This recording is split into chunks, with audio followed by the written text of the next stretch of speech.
हाँ माता जी। नमो विष्णुपदाय कृष्णपृष्ठाय भूतले श्रीमते भक्तिवेदांत स्वामिनिति नामिने नमस्ते सारस्वते देवे गौरवाणी प्रचारिणे निर्विशेष शून्यवादी पाश्चात्य देशतारिणे ओम अज्ञानतिमिरान्धस्य ज्ञानाञ्जनशलाकया चक्षुरुन्मिलितं येन तस्मै श्रीगुरुवे नमः। श्री चैतन्य मनोभीष्टं स्थापित येन भूतले स्वयं रूप कदा मह्यं ददाति स्वपदान्तिकं। हे कृष्ण करुणा सिंधो दीनबन्धो जगत्पते गोपेश गोपिका कांत राधा कांत नमोस्तुते। तप्त कांचन गौरांगी हे राधे वृंदावनेश्वरी वृषभानुसुते देवी प्रणमामि हरिप्रिये। वाञ्छाकल्पतरुभ्यश्च कृपा सिन्धुभ्य एव च पतितानां पावनेभ्यो वैष्णवेभ्यो नमो नमः।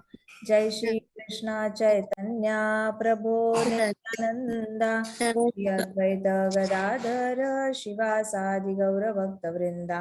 हरे कृष्णा कृष्णा कृष्णा हरे हरे हरे राम राम हरे हरे राम। हरे। शांत। नमो भगवते वासुदेवाय। ओम नमो भगवते वासुदेवाय। ओम नमो भगवते वासुदेवाय। नारायणं नमस्कृत्यं नरं चैव नरोत्तमं देवीं सरस्वतीं व्यासं ततो जयम् उदीरयेत्। नष्टप्रायेषु भद्रेषु नित्यं भागवत सेवया भगवती उत्तमश्लोकी भक्तिर्भवति नैष्टिकी।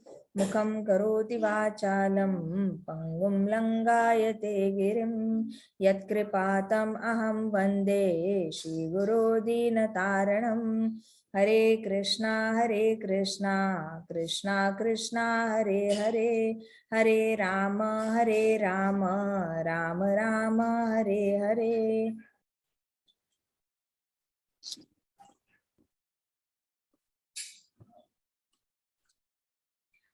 आज हम पढ़ेंगे श्रील भक्तिसिद्धांत सरस्वती महाराज की स्टोरी डॉक्टर फ्रॉग्स थीसिस। कल हमने कौन सी स्टोरी पढ़ी थी? हाँ जी, मैंने वो एक्सप्लोडिंग फ्रॉग तो सुनी थी, लेकिन ये doctor frog. Excuse me ma'am, story है। हाँ जी, ये कोई अलग कहानी है क्या? अच्छा, कल जैसे हमने डिस्कस किया था ना, श्रील भक्ति सिद्धांत सरस्वती महाराज गुरुदेव थे श्रील प्रभुपाद के, और भक्ति सिद्धांत सरस्वती महाराज बहुत कॉम्प्लिकेटेड भक्ति के कुछ कुछ कंसेप्ट्स छोटी छोटी फनी स्टोरीज से बताते थे, जिससे कि नॉर्मल लोगों को बड़ी आसानी से समझ में आए। तो हम इनकी ऑलरेडी 20 स्टोरीज कर चुके हैं।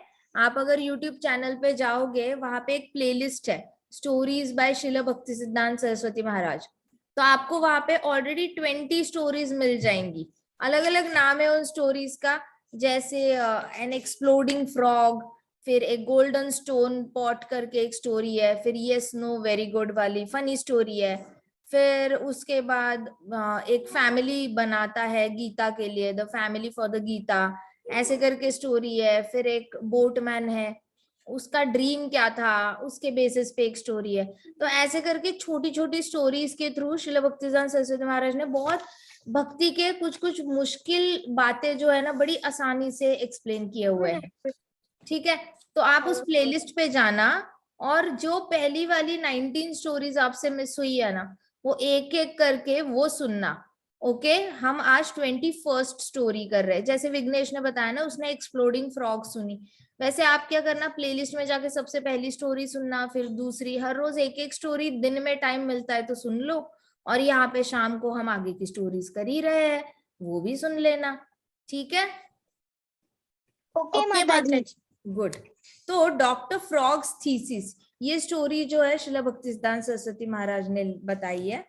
Not far from the ocean there lived a frog in a well. The frog was in fact born and brought up within the said well and never went outside it. Nevertheless, it was still a puffed up creature.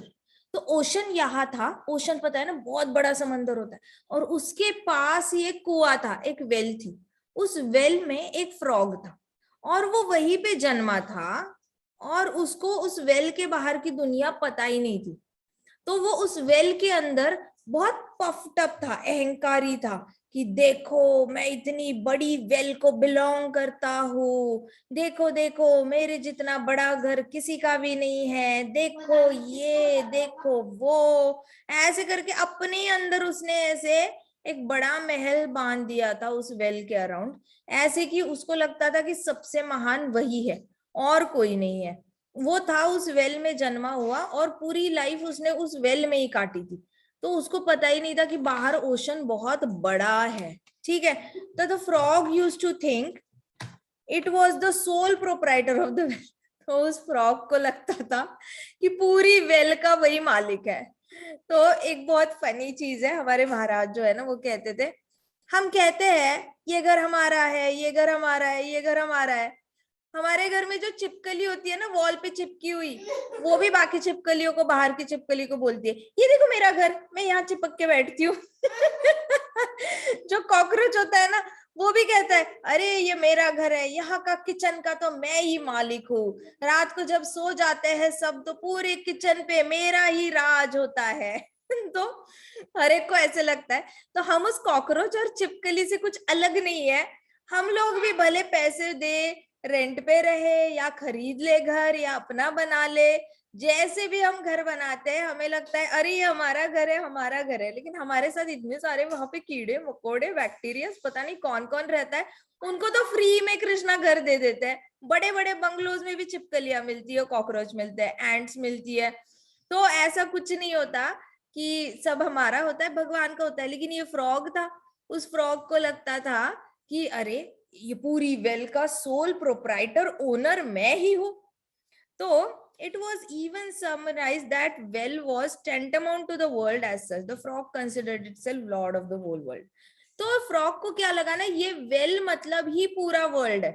उसने बाहर कभी गया नहीं था ना वो well के बाहर, तो उसको लगता था यही वर्ल्ड होता है, कितना बड़ा वर्ल्ड है, फ्रॉग की साइज कितनी इतू सी, उसके लिए वेल तो हाँ इतनी लंबी लंबी वॉल्स, ऊपर एक ब्लू ढक्कन, ब्लू मतलब क्या स्काई, ब्लू कलर का ढक्कन है, ऐसा ही तो वर्ल्ड होता है, ब्लू कलर का ढक्कन, बड़ी बड़ी वॉल्स, डार्क डार्क, नीचे पानी, मैं इस पूरे इसका मालिक।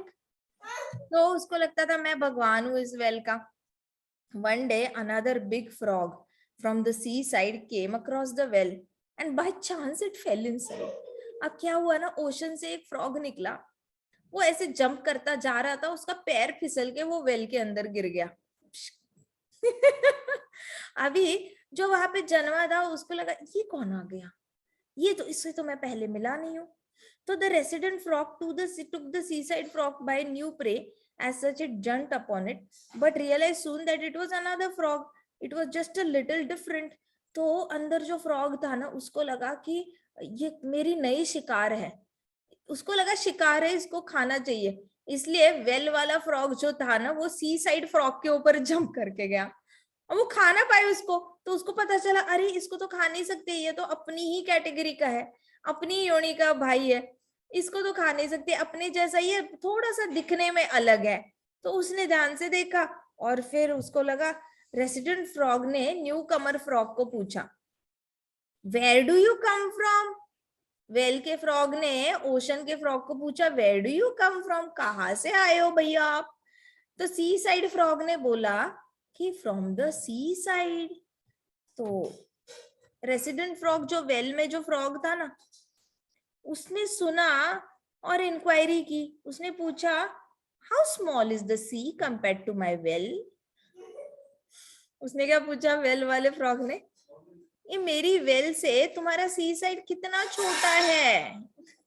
ये तो ऐसे हुआ कोई एक घर में जन्मा है, घर से कभी बाहर नहीं गया, और वो दूसरे इंसान को बोल रहा है अच्छा आपका घर कितना छोटा है हमारे घर से, तो ये वाला।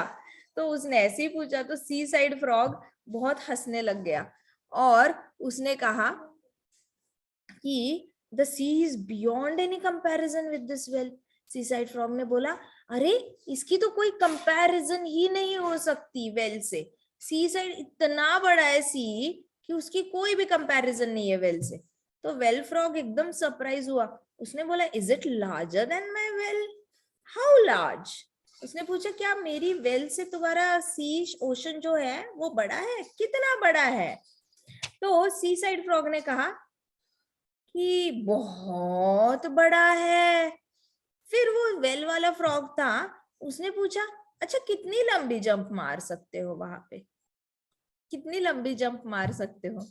तो सी साइड फ्रॉग ने कहा कि बहुत लंबी जंप मार सकते हो, वहां पे तो रुकने की जरूरत ही नहीं, आप जंप करते रहो करते रहो करते रहो तो भी कोई रुकावट ही नहीं आएगी, इतना लंबा। तो उसने कहा कभी आप रुकने की जरूरत ही नहीं, इतना बड़ा है? तो हाँ, वेल में तो रुकना पड़ता है कहीं ना कहीं जाकर। तो at this seaside frog फिर said please make an effort to look about this well and see how large the ocean actually is. अब सी साइड फ्रॉग जब देख रहा था उसको पता चला वेल के फ्रॉग को कुछ भी नहीं पता। तो उसने बोला थोड़ा बाहर निकलो इस वेल से और देखो ओशन कितना बड़ा है, तब तुम्हें तसल्ली होगी कि सच में तुम अनलिमिटेड टाइम्स जंप कर सकते हो ओशन में, तुम्हें रुकने की जरूरत नहीं कहीं पे। तो the well frog scoffed, you appear to be extremely fanatical. I'm sure that the ocean may very well be as large as this well. I'm not so narrow-minded that I'm going to declare my well the biggest place of all. तो जो well का जो frog था ना, उसने बोला तुम तो बड़े फैनेटिक हो। फैनेटिक मतलब फैनेटिक लोग कौन होते हैं? जो अपने आप को श्रेष्ठ समझते हैं और अपनी विद्या को, अपने पास जो ज्ञान है उसको श्रेष्ठ समझते हैं। तो उसको क्या लगा ना कि ये ओशन से आया हुआ फ्रॉग कुछ ज्यादा ही लंबी लंबी फेंक रहा है, एवी मतलब अपने मन से स्टोरी बना रहा है। कुछ लोग होते हैं ना अपने मन से नए नए स्टोरीज बनाते हैं और फेंकते जाते हैं लंबी लंबी फेंकते हैं। मेरे पापा के पास ये कार है, सामने वाला बोलेगा अरे मेरे पापा के पास तुम्हारे पापा से भी बड़ी कार है। फिर ये बोलेगा मेरे पापा के पास 2 नौकर है, सामने वाला बोलेगा दोस्त मेरे पापा के पास 20 नौकर है। फिर ये बोला अरे दुबई में हमारा बड़ा घर है, ये बोलेगा अमेरिका में तुमसे भी बड़ा घर है। तो ऐसे लोग फेंकते हैं ना जिसमें कोई सच्चाई नहीं होती, उसको फैनेटिकल कहते हैं। फैनेटिक वो होता है जो कुछ भी बोलने को तैयार हो जाता है, कुछ भी करने को तैयार हो जाता है अपना पॉइंट प्रूव करने के लिए। तो उसने बोला तुम तो बड़े फैनेटिकल हो ओशन को लेकर, होगा तुम्हारा ओशन बड़ा, होगा मेरी वेल जितना ही बड़ा होगा, लेकिन इतनी लंबी लंबी फेंकने की जरूरत नहीं है। ऐसे कहा मैं तुम्हारे सामने अपनी वेल को सबसे बिगेस्ट वेल ऐसे करके तो डिक्लेयर नहीं कर रहा हूं, तो तुम चिंता मत करो, तुम्हें इतनी लंबी लंबी फेंकने की जरूरत नहीं है। तो यह ओशन मस्ट बी कहा उन्होंने। फिर छोटा फ्रॉग कहता वेल वाला your ocean must be as big as my well because water there is there in both the places. This is my strong conviction. You must be simply boasting about your ocean like a fanatic for your own satisfaction. तो ये छोटी frog वाला, छोटे well वाला जो frog था ना, उसने बोला तुम बस अपनी खुशी के लिए ना ये सब अपने ओशन की तारीफ कर रहे हो, ऐसा कुछ है ही नहीं। तुम अपने आप को खुश करना चाहते हो और अपने आप को श्रेष्ठ प्रूव करना चाहते हो मेरे सामने, इसलिए तुम ऐसे सब बता रहे हो। ठीक है, अब बताओ वेल वाला फ्रॉग सही था या सी साइड फ्रॉग सच कह रहा था? ऑब्वियस, तो सी साइड फ्रॉग ही सच कह रहा था। सी साइड फ्रॉग इतना सच बोल रहा था कि इससे बड़ा सच हो ही नहीं सकता। लेकिन वेल में जो फ्रॉग है उसने अपनी आंखों से देखा नहीं है, तो वो मानने को तैयार नहीं। उसने जन्म से जो देखा है, सुना है और अपने आप को उस वेल का मालिक समझा है, भगवान समझा है, फील किया है, अपने आप को स्वामित्व फील किया है उसने वेल का। तो उसने जो देखा, जो सुना है और जो फील किया है उसी पे उसने विश्वास रखना है। उसके परे जाके उसने किसी की बात नहीं माननी है। जो बाहर का ओशन देखकर भी आया है और वो कितना भी सच हो, उसने तो डिसाइड किया है भैया मुझे जो दिखता है, सुनाई देता है, फील होता है वही सत्य है। उसको ये नहीं पता कि वो कितना लिमिटेड एरिया में रह रहा है। तो अभी देखते हैं भक्तिसिद्धांत सरस्वती महाराज क्या कहते हैं। कहते हैं in material world there so many compromising pundits who insist their own viewpoints are best ones but ultimately fail to support their own hypothesis. Bhaktisiddhanta Saraswati Maharaj कहते हैं कि ऐसे ना भौतिक जगत में ढेर सारे पंडित मिलते हैं जो अपनी फिलॉसफी को, मतलब अपना ज्ञान जो है ना, उसको सर्वश्रेष्ठ प्रूव करने की कोशिश करते रहते हैं। बहुत सारे मिलेंगे आपको इंडिया में, ऐसे भी कई सारे लोग हैं भोंदू बाबा जो लोगों को फंसाते हैं। कल भी हमने डिस्कस किया था ना, कुछ लोग इंद्रिय तृप्ति के लिए भगवान का यूज करते हैं, कुछ लोग रिलीजियोसिटी के लिए यूज करते हैं, भगवत गीता भागवतम की कथा पैसे के लिए करते हैं, कुछ लोग भक्तों का संग ही करते हैं ताकि उनके पास ढेर सारा पैसा आ जाए, या फिर उनका कुछ ना कुछ अच्छे से कोई तो कार्य पूरा हो, इसलिए करते हैं। तो ये लोग ऐसे होते हैं शालाग्राम शिला से अखरोट फोड़ने वालों जैसे होते हैं। तो वैसे ही अभी भक्तिसिद्धांत सरस्वती महाराज कह रहे हैं, ऐसे भी कुछ पंडित होते हैं जो अपना ही ज्ञान को सर्वश्रेष्ठ प्रूव करने में लगे रहते हैं। और जब उनको आप कुछ ऐसे उनके क्वेश्चंस पूछते हो ना, तो उन्होंने बोले गए ज्ञान को प्रूव करने के लिए उनके पास जवाब नहीं होता। जैसे मानो कोई पंडित आपको इसलिए पूजा करा रहा है तब कि आपके घर में बहुत सारी लक्ष्मी आए। अब उस पंडित को आपने कोई उल्टा क्वेश्चन पूछ लिया कि ऐसे करने से लक्ष्मी आएगी क्या, क्या आपको इसकी गारंटी है क्या? तो हाँ बोलोगे।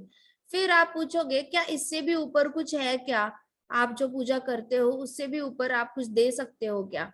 तो वो बोलेगा कि अपने अपने अपना जवाब है उसका, हाँ हाँ बिल्कुल, आपको आगे जाके ये तकलीफ होगी तो मैं ये कर सकता हूँ, वो कर सकता हूँ, मैं आपको ये यज्ञ कर दे सकता हूँ, वो यज्ञ कर सकता हूँ। तो अभी कोई बोलेगा मुझे हमेशा के लिए बीमारी से मुक्ति मिल सकती है क्या? तो वो बोलेंगे हैं, मैं हमेशा के लिए बीमारी से मुक्ति कैसे दे सकता हूँ, सभी बीमार पड़ते हैं, मैं भी एक दिन बीमार पड़ने वाला हूँ। क्या मुझे बुढ़ापे से मुक्ति मिल सकती है क्या? मैं कैसे दूंगा आपको, मेरे पास ऐसा कोई यज्ञ नहीं है जिससे आप बुढ़ापे से मुक्ति पा सकते हो, ना ही मेरे पास ऐसा कोई यज्ञ है जिससे कि आप हमेशा के लिए बीमारियों से मुक्ति पा सकते हो। फिर आप बोलोगे लेकिन अभी तो आपने बोला था कि मैं कोई भी आपको जो भी इच्छा है पूरी करने के लिए यज्ञ कर सकता हूँ। तो ये लोग क्या करते हैं ना, अपना जो स्टेटमेंट होता है उसको प्रूव करने के लिए, उनकी हाइपोथेसिस को प्रूव करने के लिए ना, उनके पास इनफ ज्ञान नहीं होता, इनफ प्रूफ ही नहीं होता उनके पास, तो वो अपने आप को ही कॉन्ट्राडिक्ट करते हैं। अपने आप को कॉन्ट्राडिक्ट करना मतलब ऐसे हुआ, मम्मा को बोलना मम्मा मैं स्कूल जाऊंगा, विदाउट टिफिन जाऊंगा, मुझे कोई भूख नहीं लगती स्कूल में। लेकिन दूसरे दिन जैसे स्कूल जाने का टाइम आता है आप कहते हो मम्मा थोड़े फ्रूट्स दे दो, पैक कर दो, मम्मा थोड़े से ड्राई फ्रूट्स दे दो, नहीं तो एक बिस्किट का पैकेट दे दो, नमकीन का पैकेट दे दो। मामा बोलेगी तुमने तो कल ही बोला था मुझे कोई टिफिन नहीं चाहिए, तुम्हारी फेवरेट सब्जी मैंने दी नहीं थी। तो आप बोलोगे हाँ वो तो कल बोला था ना, आज दे दो ना, आज भूख लगी तो क्या करेंगे। तो ये क्या हुआ, अपने ही बोला हुए को कॉन्ट्राडिक्ट कर दिया, बोला है लेकिन दूसरे दिन वापस दूसरा कुछ बोल रहे हैं। ऐसे कई सारे पंडित मिलेंगे, बोलते एक है और दूसरे दिन वापस आके दूसरी कोई चीज बोलते हैं। उनकी बात करने में कोई कंसिस्टेंसी नहीं होती, एक दिन कुछ, दूसरे दिन कुछ, तीसरे दिन और कुछ। तो उनका ज्ञान हमेशा विदाउट प्रूफ होता है। तो they finally try to equate devotional service with other type of services. फिर अगर कोई पूछता है कि क्या आप ऐसा यज्ञ कर सकते हो जिससे हमें भक्ति मिले, तो वो बोलेगा कि हाँ हाँ बिल्कुल हम ऐसा यज्ञ कर लेते हैं जिसमें ढेर सारे विष्णु के नामों का उच्चारण होगा, ढेर सारे संस्कृत पठन होगा, आप बस बैठ के सुनना, आहुति देना, अलग अलग घी की, चावल की, तिल की, ऐसे आहुति देते रहना, आप सुनते रहना और आपको भक्ति मिल जाएगी। तो वो क्या करते हैं, फिर इक्वेट करने की कोशिश करते हैं, अपने यज्ञ को इस तरीके से बनाने की कोशिश करते हैं जिससे कि सामने वाले को लगे वो भक्ति कर रहा है। क्या ये भक्ति होती है क्या? हर रोज आप यज्ञ लगा के रियल यज्ञ तो हरिनाम संकीर्तन यज्ञ है, महासंकीर्तन यज्ञ है वो तो। मतलब हमें ना फायर लगानी है ना कुछ, हमने बस सबने मिलके हरिनाम संकीर्तन करना है, यही सबसे श्रेष्ठ यज्ञ है, इसके परे कोई यज्ञ ही नहीं है। लेकिन इस पंडित को चाहिए होगा उसका उदर निर्वाह करना है, तो उसने बोलना है कि हाँ हाँ हम ऐसे करते हैं वैसे करते हैं, फिर आपको भक्ति मिल जाएगी। भाई तेरे हृदय में कृष्ण होगा तो हृदय इधर में कृष्ण ट्रांसफर होगा ना। आप पंडित के हृदय में कृष्ण नहीं है, पंडित के हृदय में लालच है, हृदय से हृदय में ट्रांसफर होता है। पंडित के हृदय में लालच होगी तो जो यज्ञ में बैठा है उसके हृदय में लालच ट्रांसफर होगी। पंडित के हृदय में बहुत क्रोध होगा तो जो उसके सामने बैठा है यज्ञ में उसके हृदय में क्रोध ट्रांसफर होगा। आपके हृदय में जो है वही तो ट्रांसफर होगा दूसरों के हृदय में। ऐसा कोई चाहिए जिसके हृदय में कृष्ण है तो अपने आप कृष्ण आ जाएगा। तो दे फाइनली इस तरीके से वो डिवोशनल सर्विस को मिक्स करने की कोशिश करते हैं. They behave just like highly learned doctor frogs, but in fact their perception about devotional service is far from satisfactory. ऐसे बिहेव करते हैं जैसे वो वेल के मालिक है.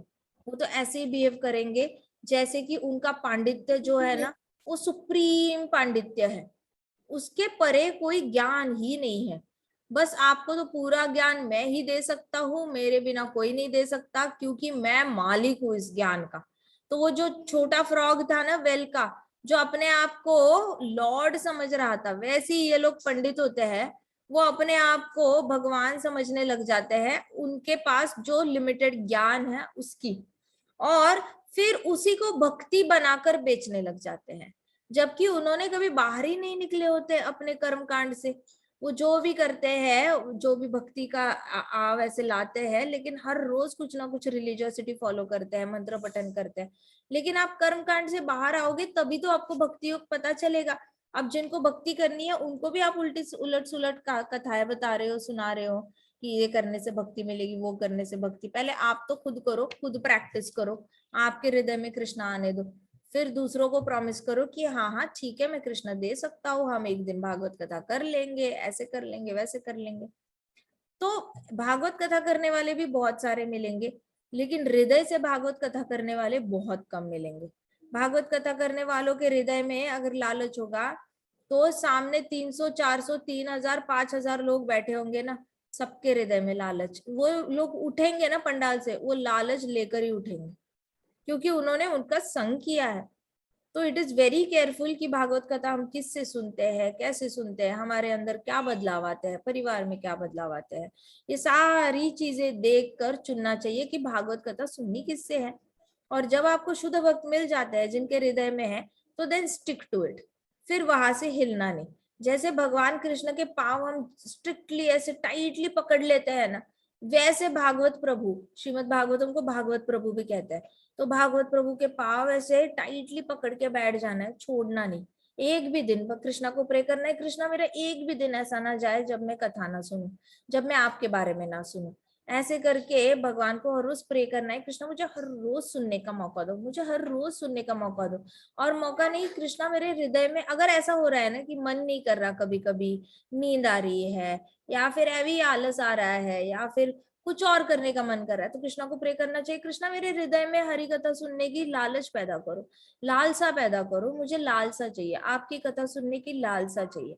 ऐसे करके कृष्णा भगवान को प्रे करना चाहिए, तब जाके हम डिवोटी के क्वालिफिकेशन के बनते हैं. और हम ये वेल में जो फ्रॉग जन्मा है ना, वैसे नहीं बिहेव करते. आधी से ज्यादा दुनिया तो वेल के फ्रॉग की तरह ही बिहेव कर रही है. सबको लगता है कि ये घर मेरा है.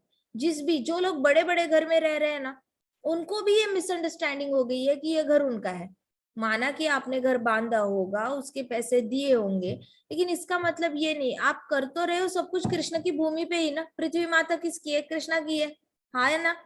अब पृथ्वी माता जब कृष्णा की है, उसके ऊपर बने हुए सारे घर भी किसके हुए? कृष्णा के हुए या नहीं हुए? तो ये मिसअंडरस्टैंडिंग सबको है, और क्योंकि वो इस ब्रह्मांड के बाहर नहीं गए अभी तक, इस ब्रह्मांड में ही उनको शरीर मिला है, और इन्होंने पता ही नहीं है इनको कि स्पिरिचुअल वर्ल्ड, आध्यात्मिक जगत दिखता कैसे है. जैसे ये वेल के फ्रॉक को इमेजिन ही नहीं कर पा रहा था कि ओशन होता कैसे है, ऐसा कैसे हो सकता है. अनलिमिटेड जंप्स करने के बाद भी आपको वॉल से आप थड़कते नहीं हो. तो वैसे कुछ लोगों को विश्वास ही नहीं होता कि स्पिरिचुअल वर्ल्ड एग्जिस्ट करता है. संत महात्मा बता बता के थक गए कि हरि नाम लो, राम नाम लो, श्याम नाम लो, राधा नाम लो, बताते बताते थक गए संत महात्मा. लेकिन कई सारे सुनने वालों ने विश्वास ही नहीं किया कि ये नाम में कितनी शक्ति है, और सिर्फ नाम लेने से हम इस ब्रह्मांड के पूरा सारा सागर क्रॉस करके हम पहुंच सकते हैं स्पिरिचुअल वर्ल्ड में, आध्यात्मिक जगत में. इस पे कई सारे लोगों ने विश्वास ही नहीं किया है. ऐसा नहीं कि उनको सुनाई नहीं देता या कोई बताता नहीं है, बताने वाले भी बहुत है. देखो टीवी पे भी इतने सारे चैनल चलते या नहीं चलते स्पिरिचुअलिटी के. कोई स्विच ऑन करता है वो चैनल, बहुत कम लोग होते हैं वो चैनल चलाते हैं. उसके बाद उस पे भी नीचे एडवर्टाइजमेंट चलती है, ये एस्ट्रोलॉजर, ये न्यूमरोलॉजिस्ट, ये वास्तुशास्त्र, ये वाला ऐसे वाला, आप हमें कॉल करें, हम 1 सेकंड में आपकी समस्याएं दूर करेंगे, फिर ये वाला डॉक्टर, वो डॉक्टर, फलाना टिमकाना। उनका ध्यान तो सारा नीचे ही होता है, कौन सी ऐड चल रही है, कौन सी ऐड चल रही है, क्या चल रहा है। आधा टाइम तो आधी आधी फैमिली तो सुन भी नहीं रही होती है कि क्या कथा चल रही है टीवी पे, वो जो चैनल होता है स्पिरिचुअलिटी का। तो ऐसा इंडिया में तो कोई चाहे भी तो एक्सक्यूज नहीं दे सकता कि वो भगवान पे विश्वास क्यों नहीं करता या फिर उसको ज्ञान नहीं मिला, क्योंकि इंडिया में हर कोने कोने में भगवत ज्ञान की कहीं ना कहीं तो कथा हो ही रही होती है। इंडिया में तो जन्मने वाला इतना फॉर्चुनेट होता है कि उसके पास एक्सक्यूज देने के लिए कोई रीजन नहीं है। बाहर की कंट्री में लोग बोल तो सकते हैं कि हमारी कंट्री में कल्चर ही नहीं है, किसी ने ऐसा कभी हमें बताया ही नहीं। जैसे हमने देखा था ना कि कुछ गांव वाले थे और उस गांव में किसी को पता ही नहीं था कि भगवान को रूप होता है, गुण होता है। तो सारे गांव वाले इसी विश्वास में जी रहे थे कि भगवान निराकार होते हैं और निर्गुण होते हैं, भगवान को कोई शेप ही नहीं होता, भगवान को कोई गुण ही नहीं होता। क्योंकि वहां पे जितने भी स्वामी आकर गए थे, गुरु आकर गए थे, उन्होंने इतना ही बोला था कि भगवान को कोई रूप नहीं होता, कोई आकार नहीं होता, भगवान में कोई गुण नहीं होते, आपको भी एक दिन उस निर्गुण के साथ मिल जाना है, आपने एक होना है उस दिव्य दृष्टि में, जितनी लाइट है उसमें एक हो जाना है। अब बचपन में कोई बहुत छोटा होता है और तब उसको ऐसी चीजें बताई जाए ना, तो वो बड़ा होके विश्वास ही नहीं कर पाता कि लाइट के परे भी कुछ होता है। बचपन में ही किसी को सिखाया गया हो ना, ऐसे करो ओम, फिर ऐसे बंद करके सोहम, ऐसे, या फिर किसी को बताया गया हो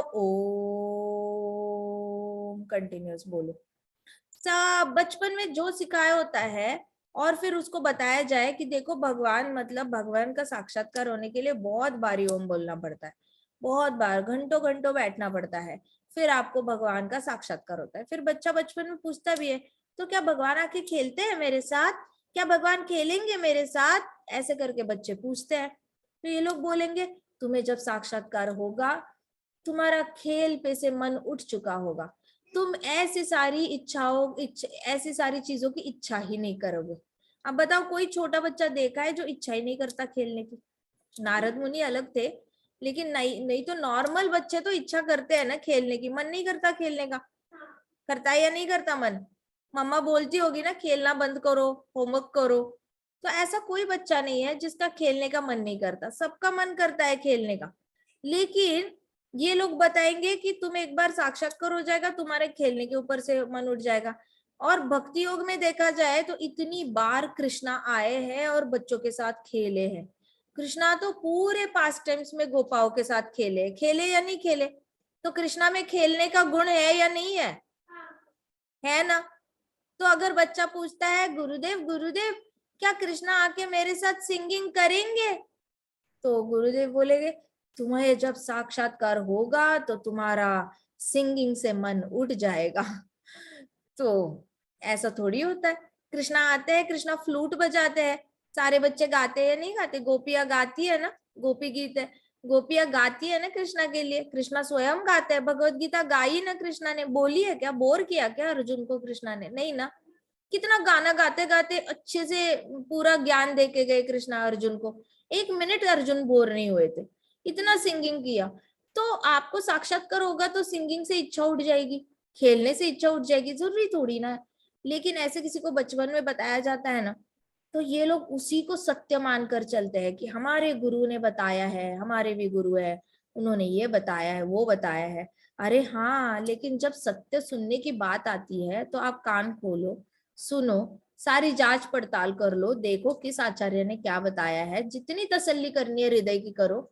लेकिन बदलाव के लिए तैयार तो रहो, अपने हृदय में इच्छा तो रखो कि अगर जरूरत पड़ी तो मैं ये मानूंगा कि भगवान में गुण है, आकार है और भगवान लीलाएं भी करते हैं। तो एटलीस्ट अपने आप को थोड़ा तो ओपन माइंडेड रखो। एकदम ही ढक्कन बंद कर देना, क्लोज्ड माइंडेड होना, ये तो बिल्कुल भी सही बात नहीं है।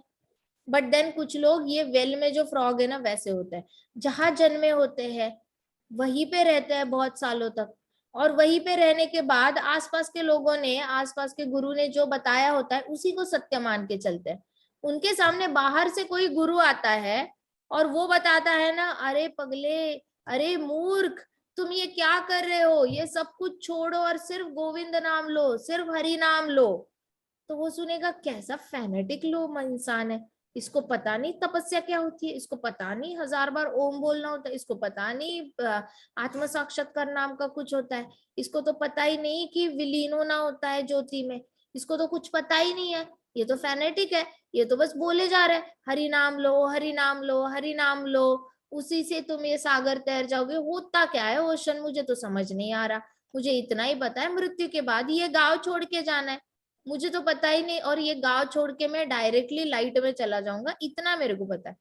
वो इमेजिन ही नहीं कर पाता उस लाइट के परे वैकुंठ है, वैकुंठ में वहां पे गोलोक है, और गोलोक में कृष्णा इतने सुंदर तरीके से खड़े रहते हैं, उनकी लाइट पूरा गोलोक लोटस शेप का है, उसपे कृष्णा की लाइट पड़ती है, फिर लोटस अपनी लाइट रिफ्लेक्ट करता है तो वो बन जाती है ब्राह्मण ज्योति, उसमें लाइट में कई सारे वैकुंठ प्लैनेट्स होते हैं, और इतना स्पिरिचुअल वर्ल्ड की ये सारी जो लाइट है लोटस से निकली हुई, उस लोटस में की लाइट में एक तिल जितना छोटा सा ब्रह्मांड होता है, और उस ब्रह्मांड के असंख्य ब्रह्मांडों में से एक ब्रह्मांड के अंदर ये है।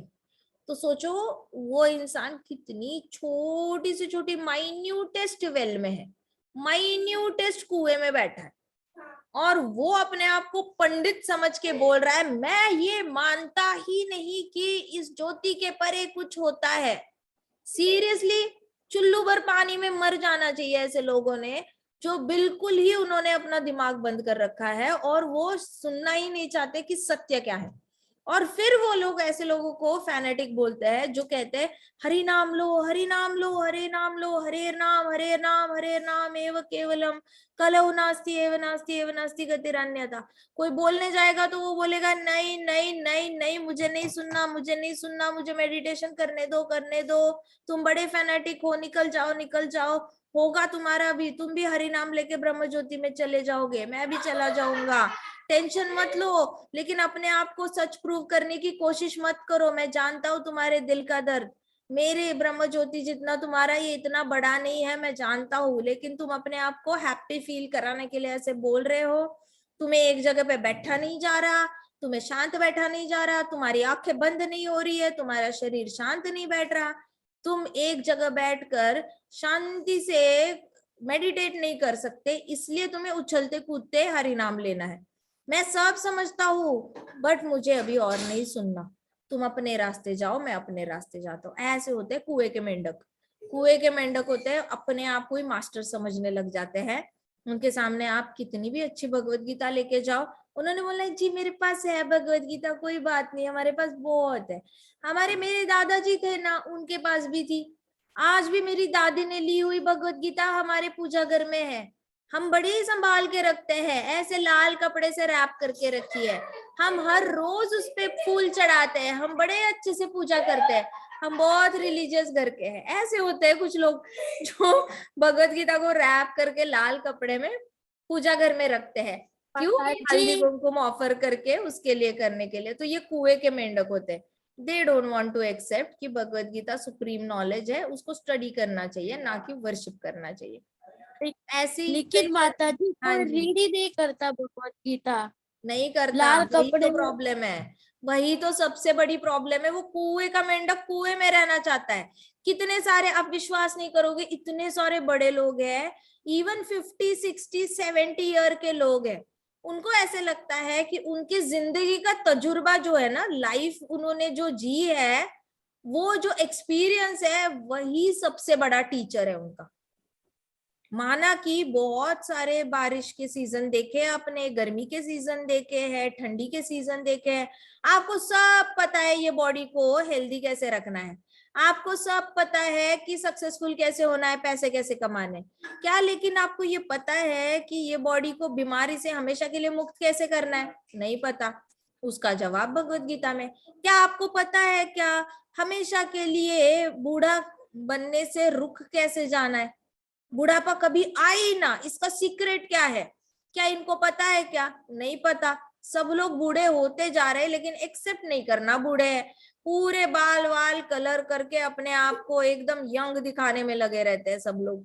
तो कोई एक्सेप्ट ही नहीं करना चाहता। वो 80 साल का हुआ है, 70 साल का, कोई 40 साल का है तो बोलेगा मैं 35 का हूँ, कोई 50 इयर्स का है तो बोलेगा मैं 45 का हूँ, कोई 80 का है तो बोलेगा मैं 60 का हूँ। तो सब लोगों ने अपनी उम्र झूठ बोलनी है, सबको यंग दिखना है।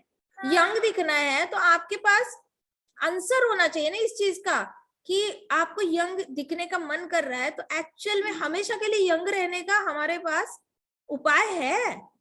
आप भगवत गीता पढ़ो, आपको पता चलेगा। आप मृत्यु के इसमें से चक्र से भी हमेशा के लिए निकल जाओगे। आपको वापस मृत्यु एक्सपीरियंस नहीं करनी पड़ेगी। बहुत पेनफुल होती है मृत्यु, लेकिन किसी को भगवत गीता उठ के पढ़नी नहीं है। 1000 नॉवेल पढ़ेंगे। आपको पता है दुनिया में हर रोज 1.5 लाख बुक्स पब्लिश होते हैं। कितने बुक्स पब्लिश होते हैं हर रोज? 1.5 लाख। पूरे वर्ल्ड में 1.5 लाख बुक्स पब्लिश हो रहे हैं। पब्लिश हो रहे हैं मतलब रीड भी कर रहे होंगे ना लोग। ऐसे है क्या एवी पब्लिश होके पड़े रहे शेल्फ पे? रीड भी कर रहे हैं ना। अगर हर रोज 1.5 लाख बुक्स रीड हो रहे हैं, तो क्या वही रीडर जितने लोग बुक्स पढ़ रहे हैं, क्या वो भगवत गीता के एक पेज खोल के नहीं पढ़ सकते? इतना मुश्किल है उनके लिए? इतना मुश्किल है क्या? इंटरनेशनल प्लेटफॉर्म पे, वेबसाइट्स पे हर जगह भगवत गीता बिकी जा रही है, हाँ या ना? श्रील प्रभुपाद की भगवत गीता ऑनलाइन अवेलेबल है ना? घर पे होते हुए भी नहीं पढ़ते, कोई नहीं पढ़ता। तो ये कुएं के मेंढक वाली स्थिति होती है। उन्होंने मानना ही नहीं होता कि उनको जरूरत है। उनको लगता है ओ अभी हमारा तो टाइम चला गया, अब क्या फायदा पढ़ के, अभी तो हमने बस ऐसे ही रहना है। कोई अपने अंदर बदलाव लाने को तैयार नहीं है। कोई अगर महान संत आते हैं, महाराज बहुत अच्छा कीर्तन करते थे, पता है महाराज ये गाते थे, कृष्ण नाम के हीरे मोती संत बिखेरे गली गली, कृष्ण नाम के हीरे मोती संत बिखेरे गली गली, ले लो तुम हरि नाम प्यारे, ले लो तुम हरि नाम प्यारे, कर लो अपना ही भला। तो ये इतने संत लोग आके कितनी भी चीजें बताए, लेकिन लोगों ने ना ऐसे बिहेव करना है जैसे वो कुएं के मेंढक है। तो हमने कुएं का मेंढक नहीं बनना। हमें इस स्टोरी से हमें पता चलता है कि हमने कुएं का मेंढक तो पक्का भी नहीं बनना है, कभी भी नहीं बनना है। We have to keep ourselves always open. Hari कथा सुनते रहना है, भगवत गीता सुनते रहना है, शुद्ध भक्तों का संग करना है, शुद्ध भक्तों से सुनना है, अपने हृदय में कृष्णा कैसे आएंगे उसका हमेशा प्रयास करना है। देखो भक्तों के लिए ना 2 वर्ड्स बहुत इंपॉर्टेंट होते हैं। भक्तों की लाइफ पूरी इन 2 वर्ड्स पे चलती है। एक होती है हरि कृपा और एक होती है हरि इच्छा। हमारी लाइफ में, भक्तों की लाइफ में कुछ अच्छा होता है ना, तो भक्त कहता है जी हरि कृपा है। कुछ बुरा होता है, मन के विरुद्ध होता है। बुरा तो किसी की लाइफ में कभी होता ही नहीं है, खैर बस अपनी मर्जी के खिलाफ कोई चीजें होती है। किसी का कभी बुरा नहीं हो रहा होता, उसकी मर्जी के खिलाफ होता है तो उसको लगता है बुरा हो रहा है। भक्त के लाइफ में कुछ उसके मर्जी के खिलाफ होता है ना, तो वो कहता है हरि इच्छा। उसकी मर्जी के बिना होता है तो कहता है हरि कृपा। तो उसकी लाइफ सिर्फ ये 2 वर्ड्स पे चलती है, हरि कृपा और हरि इच्छा, दैट्स इट। तो इतना लेस कॉम्प्लिकेटेड लाइफ है, कोई उसमें कोई कॉम्प्लिकेशंस नहीं है भक्त के। इसको कहते हैं कुएं से बाहर आना, ओशन में जाना, एक्सेप्ट करना कि बाहर ओशन है, उस ओशन का, महासागर का कोई मालिक है, कुएं का भी कोई मालिक है और मैं मालिक नहीं हूँ। और जो मालिक है उसको प्रसन्न करना, उसकी सेवा करना मेरा परम धर्म है। मैं अपनी नींद भी सैक्रिफाइस कर सकता हूँ उसके लिए, मैं अपना आराम सैक्रिफाइस कर सकता हूँ, त्याग कर सकता हूँ। वो मालिक की, किसी भी मालिक की सेवा करने के लिए ना आपको नींद को त्यागना पड़ता है, आराम को त्यागना पड़ता है, आलस को त्यागना पड़ता है, अपने क्रोध को त्यागना पड़ता है। बताओ आपके पापा जॉब कर रहे होंगे तो क्या वो गुस्सा कर सकते हैं अपने बॉस पे? नहीं ना। क्या वो दिन भर सो सकते हैं पापा जब ऑफिस जाना है? क्या वो दिन भर सो सकते हैं? नहीं सो सकते हैं ना। तो उनको नींद को त्यागना पड़ता है। उनको कभी आराम करने का मन करता है फिर भी ऑफिस चले जाते हैं। आराम को भी त्यागते हैं पापा, क्रोध को भी त्यागते हैं, अपने सारे कंफर्ट्स को त्याग कर घर में बैठकर कितना आराम से बैठ के पराठे खा सकते हैं, नहीं, लेकिन कंफर्ट को त्याग के ऑफिस जाते हैं सेवा करने। वैसी ही भक्ति होती है। भक्ति में आपको अपना आलस त्यागना पड़ता है, क्रोध त्यागना पड़ता है, नींद त्यागनी पड़ती है, कंफर्ट, आपके जो आसपास जितना भी कंफर्टेबल लाइफ है, थोड़ा बहुत कंफर्ट आपको त्यागना पड़ता है, तब जाके भगवान की सेवा होती है। नहीं तो वो सेवा ही क्या जो आराम से बैठे बैठे हो रही है। आपको कहीं ना कहीं कुछ ना कुछ तो त्यागने की आदत डालनी पड़ेगी ना, अंदर त्याग लाना पड़ेगा, तभी वो भक्ति कहलाएगी, नहीं तो वो बस भुक्ति कहलाएगी, भोग कहलाएगा। ये जो कुएं के मेंढक होते हैं ना, उनको सिर्फ भोग करना होता है, उनको सिर्फ अपनी एंजॉयमेंट से पड़ी होती है और अपने आप को राइट प्रूव करना होता है, क्योंकि उनसे एंजॉयमेंट छूटती नहीं है। अब सोचो, ये जो कुएं का मेंढक जैसे लोग हैं जो कह रहे हैं कि सिर्फ मेडिटेशन ही करना चाहिए, भगवान निराकार है, निर्गुण है, उनका कोई आकार नहीं है, लाइट में मर्ज होना ही सही है, तुम भगवान हो, मैं भगवान हूँ, सब भगवान है, सब भगवान बन सकते हैं, मैं तुम्हें हेल्प कर सकता हूँ, भगवान बन जाओ, you are God, I am God, everyone is God. तो ये सारे लोगों को भक्ति के बारे में बताने जाते हैं ना, उनको लगता है ओहो अभी सेवा करनी पड़ेगी, मंदिर में जाना पड़ेगा, प्लेट धोने पड़ेंगे, चप्पल उठाने पड़ेंगे, माला बुननी पड़ेगी, क्योंकि साकार रूप की सेवा ज्यादा होती है ना, होती है नहीं होती? कृष्णा के लिए माला, राधा रानी के लिए माला, गौर निताई के लिए माला, कृष्ण बलराम जी के लिए माला, सेवा तो ज्यादा होती है। निराकार में क्या सेवा करोगे, बैठे बैठे बस मेडिटेशन करनी है। ज्यादा से ज्यादा आपके पास जितने लोग आ रहे हैं उनके लिए भोजन बनाना, प्लेट्स धोना, लेकिन यहाँ पे तो श्रृंगार भी होता है, सुबह शाम आरती भी होती है, भगवत गीता भागवतम के स्टडीज भी होते हैं, तो सेवा ज्यादा है। इन लोगों को लगता है ओ इनका मार्ग अगर अपना लिया तो बड़ी मेहनत है, बड़ी सेवा है। तो ultimately it comes down to comfort only. अगर किसी को भक्ति चाहिए तो उसको इस कंफर्ट से बाहर निकलना पड़ेगा। वो उनको लगता है ओ इनका मार्ग अपनाया तो भक्त संग करना पड़ेगा, मतलब घर के बेड से उठना पड़ेगा मुझे, बेड पे बैठे बैठे इतना अच्छा लगता है, घर में मेरा लिविंग रूम इतना अच्छा है, सोफा इतना अच्छा है, उस पे बैठ के कितना अच्छा लगता है। रहने दो, भगवान हर जगह होते हैं, भगवान मेरे घर में भी होंगे, क्या जरूरत है मंदिर जाने की, क्या जरूरत है भक्त संग करने की। ये लोग तो बार बार मिलते रहते हैं, बार बार पता नहीं मिलके क्या करते हैं, लेकिन क्या मिलना, इनके जैसा बार बार जाना पड़ेगा। घुटने भी दर्द करने लगे आजकल, मोटापा भी बढ़ने लगा है, छोटू भी छोटा है, छोटी भी छोटी है, उसका भी थोड़ा सा देखना है, उनका होमवर्क देखना होता है। ये लोग असंख्य कारणों के साथ भरे रहते हैं और ये लोगों को सेवा की कोई भी इच्छा नहीं होती, इसलिए वो अपने आप को राइट प्रूव करने की कोशिश करते हैं। तो ये कुएं के मेंढक बहुत सारे ऐसे एक्सक्यूजेस देंगे, लेकिन वो समंदर में जाना नहीं चाहेंगे। कई सारे आपको ऐसे लोग मिलेंगे। ठीक है, तो आज हम कथा यहीं पे समाप्त करते हैं। ठीक है, श्रील भक्ति सिद्धांत सरस्वती महाराज की जय, ग्रंथराज श्रीमद् भागवतम की जय, श्रील प्रभुपाद की जय, श्री राधा श्याम सुंदर की जय, श्री कृष्ण बलराम की जय, वृंदावन धाम की जय, छोटे छोटे भक्तों की जय। हरे कृष्णा कृष्णा कृष्णा हरे हरे, हरे राम राम राम राम हरे हरे। हरे कृष्णा महासंकीर्तन यज्ञ की जय।